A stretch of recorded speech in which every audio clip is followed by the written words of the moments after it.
ये यम द्वितीया विषयक वीडियो डालने का जब साहस हुआ, जब हमारी धर्मपत्नी ने हमारी बात मानी। आजकल ये प्रथा चल रही है कि बहन अपने भाई के घर जाती हैं और वहाँ पर जाके भाई दूज करती हैं। ठीक है, ये परंपरा चली आ रही है, अब तक चली है, लेकिन शास्त्रों के अनुसार ये गलत है। शास्त्रों को पढ़ेंगे तो बहुत कुछ पता लगेगा। इसमें भाई बहन के घर आए, वहाँ आके भाई दूज कराए अपनी, तो उसमें भाई का कल्याण है और बहन का भी कल्याण है। उसमें स्नेहेन भगिनी हस्ताब्द भोक्तव्यम पुष्टिवर्धनम दानानि च प्रदेयानि भगिनीभ्यो विधानतः। इसमें हे युधिष्ठिर, कार्तिक महीने के शुक्ल पक्ष की द्वितीया तिथि में अपने घर पर यमुना ने यम को पहले भोजन कराया था, इसीलिए यह यम द्वितीया तीनों लोकों में सुनी जाती है। हे विप्र, तदंतर मनुष्य अपने निजी घर में भोजन न करे, इस स्नेह से बहन के घर से पुष्टिवर्धक भोजन करे और बहनों को विधान से दान देना चाहिए। सुवर्ण के अलंकार, वस्त्र, अन्न, पूजा, सत्कार और भोजनों से जितनी बहनें हों उनका पूजन करें। ब्रह्मांड पुराण में या तो भोजते नारी भ्रातरम युग्मकई तिथौ, जो स्त्री कार्तिक शुक्ल द्वितीया तिथि में भाई को भोजन कराती है और तांबूलों से पूजा करती है, वह विधवा नहीं होती है। हे राजन, कभी भी भाई की आयु का क्षय नहीं होता है। क्षय का मतलब अकाल मृत्यु नहीं होती है। अगर शास्त्रों के अनुसार भाई दूज मनाएंगे तो पीहर का भी सुख रहेगा और ससुराल का भी सुख मिलेगा।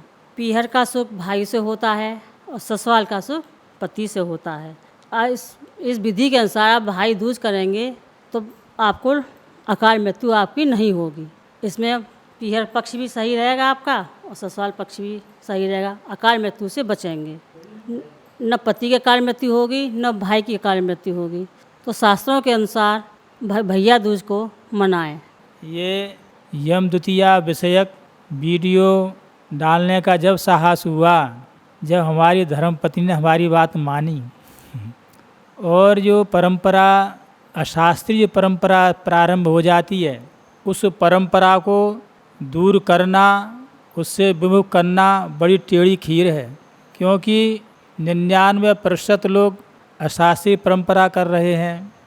जब कहीं भी शास्त्र में विधान नहीं है कि बहन भाई के यहाँ जा कर के भैया दूज करे, भ्रातृ द्वितीया को मनाए, किंतु ये परंपरा शुरू हुई और ये परंपरा इधर ही है, आपके जो है पश्चिमी उत्तर प्रदेश या नोएडा हरियाणा में। आगरा की तरफ ये नहीं है। आगरा, राजस्थान, मध्य प्रदेश में आज भी भाई बहन के घर ही आता है। और श्रावणी पर जहाँ श्रावणी नहीं होती है तो इन क्षेत्रों में कुल गुरु कुल पुरोहित पहले घर पर आकर के जो रक्षा सूत्र बांधते हैं, इसके बाद बहन रक्षा सूत्र बांधना प्रारंभ करती हैं।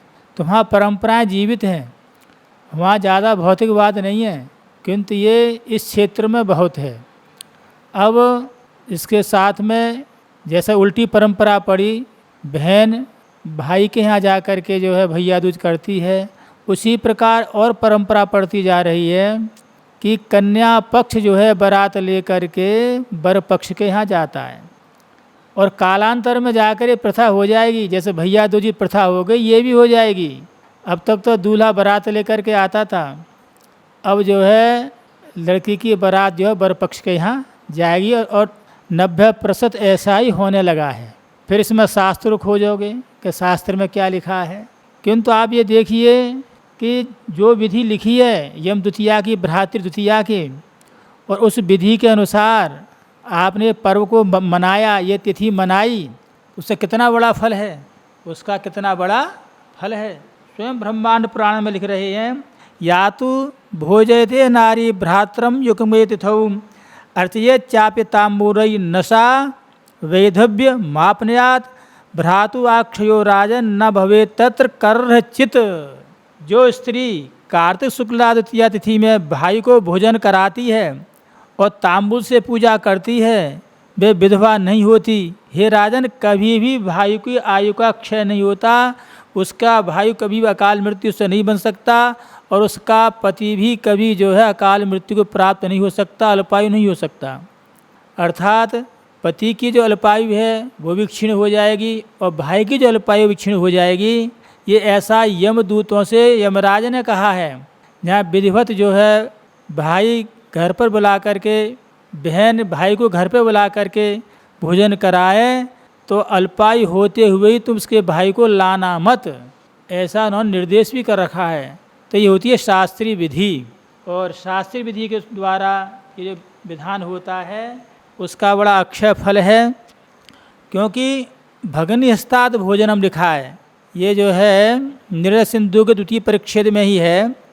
यमो यमुनया पूर्वम भोजतः स्वगृहर्चतः अतो यम द्वितीय यम त्रिषु लोकेषु विश्रुतः अस्याम निजगृहे विप्र न भोक्तव्यम ततो नरहि स्नेहेन भगनी हस्तात् भोक्तव्यम पुष्टवर्धनम दानानि च प्रदेयानि भगनेभ्यो विधानतः। ये सब है स्वलंकार वस्त्रान पूजा सत्कार भोजन ही सर्वा भगन्या संपूज्या अभावे प्रतिपन्नकाः प्रतिपन्ना मातृभगन्या। स्पष्ट लिखा है दुष्टर कार्तिक महीने के शुक्ल पक्ष की तृतीया तिथि को अपने घर में यमुना ने यम को पहले भोजन कराया था।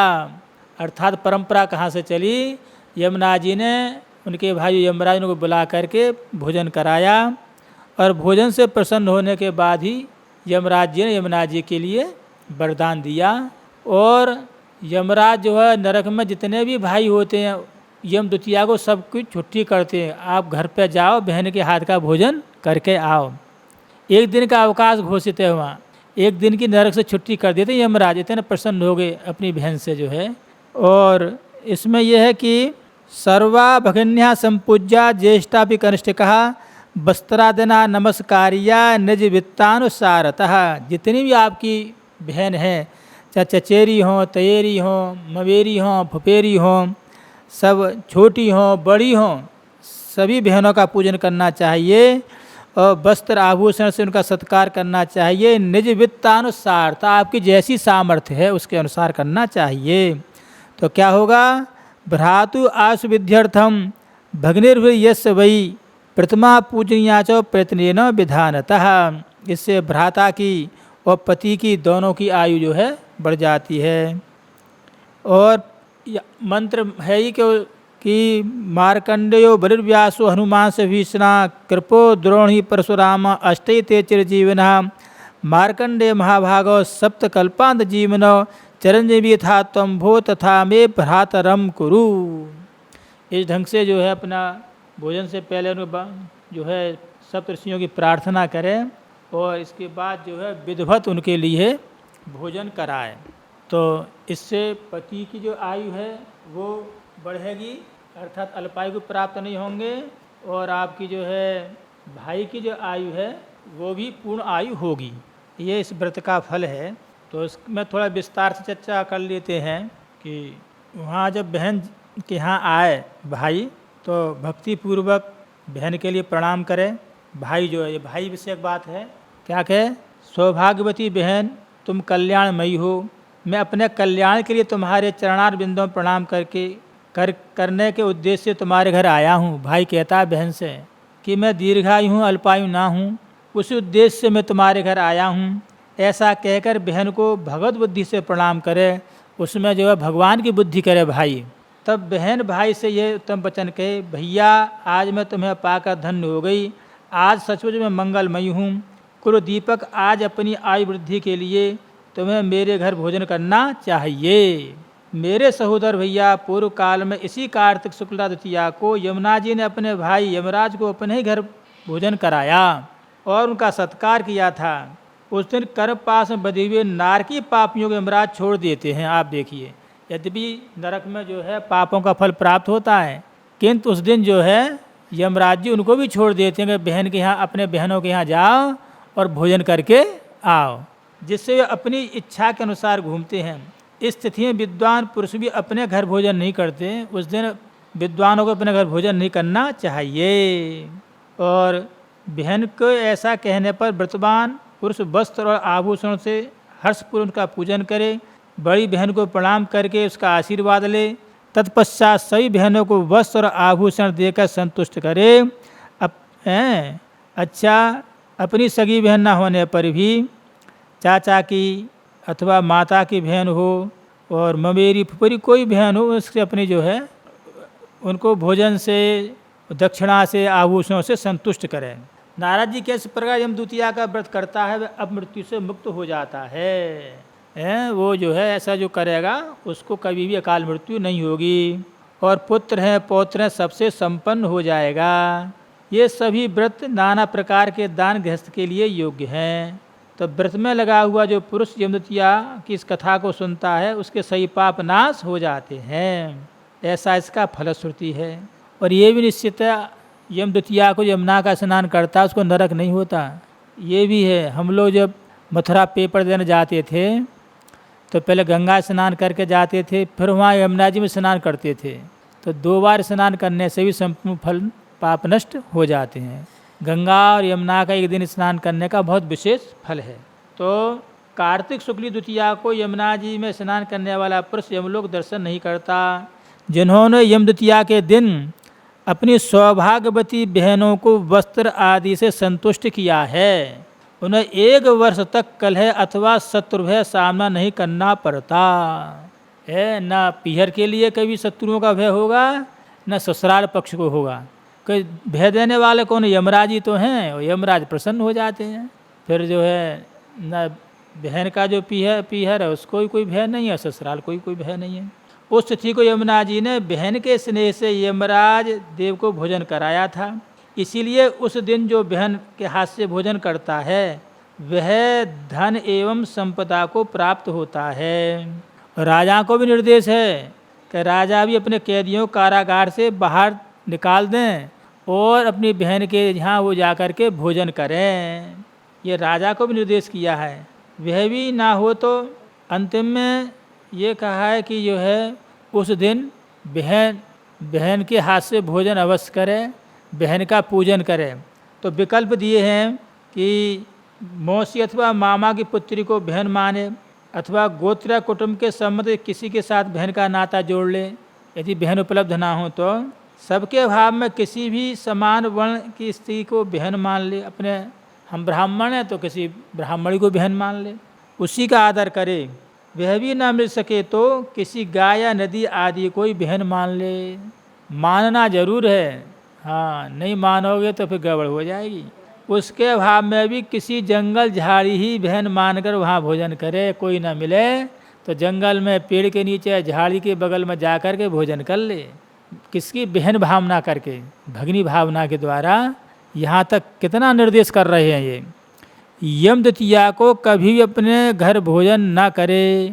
भाई के भोजन में वही द्वितीया ग्राह्य है जो दोपहर के बाद मौजूद रहे।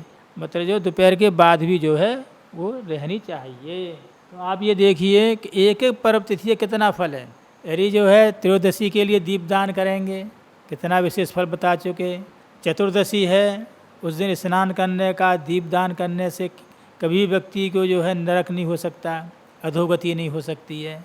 और अमावस्या वाले दिन यदि विधि विधान से जो है आप बिल्व पत्र से और घी से, अर्थात बिल्व पत्र को घी में डुबाल करके 16 ऋचाओं से श्री सूक्त से जो है हवन की, जो आपकी बेल की समुदाय से हवन करने से 1 वर्ष तक तो जो है लक्ष्मी की कमी नहीं रह सकती। आपने वो विधिवत जागरण कर लिया दीपावली पर और पहले पाठ कर लो, इसके बाद हवन कर लो। और बिल्वपत्र भी ना, बेल की समुदाय भी ना मिलें तो नवग्रह की जो समुदाय होती हैं किसी उसकी एक समुदाय ले करके और केवल घी से ही हवन कर सकती है। जुह्याज्य सर्पसा या शुचि पीतो भूत्वा जुह्यादाज्य मनो हम। प्रेम पूर्वक जो घर से हवन करने लगता है तो उस पर ही लक्ष्मी जी की कृपा रहती है। और ये देखा आपने जो है प्रतिपदा में बलि की पूजा होनी है और उसका क्या महत्व है। प्रतिपदा के दिन आप जैसे आपने अपनी स्थिति बना ली, अच्छे भोजन की, अच्छे कपड़ा की, अच्छे लेन देन की, तो वर्ष भर पर्यंत रहेगी, ये वचन है। और यम द्वितीया का तो आपने देख ही लिया। यदि पर्व जो यम द्वितीया जो पर्व तिथि है भ्रातृतीया सो कहते हैं, इसको आपने विधि विधान किया है। कोई केवल यही तो है कि केवल भाई को आना है घर पर और अच्छे ढंग से जो है उसको भोजन कराना है और उससे जो है उसको आशीर्वाद देना है केवल। और कोई कठिन काम तो है नहीं। जहाँ परंपराएं नहीं हैं वहाँ थोड़ा कठिनता है। तो ये सही रहा। ये तो निश्चित है कि हमारे यहाँ तो परंपरा पड़ चुकी है, बहन के भाई आकर के भोजन करते हैं। शुरू में तो हमें भी कठिनता पड़ी, किंतु धीरे धीरे हमने जो है शास्त्रों का ने आलोडन करा कर चिंतन करा करके लान पे ले आए। तो आप लोग ही परिश्रम करोगे तो बिगड़ी हुई बात बन जाएगी। यतो धर्मस ततो जयः।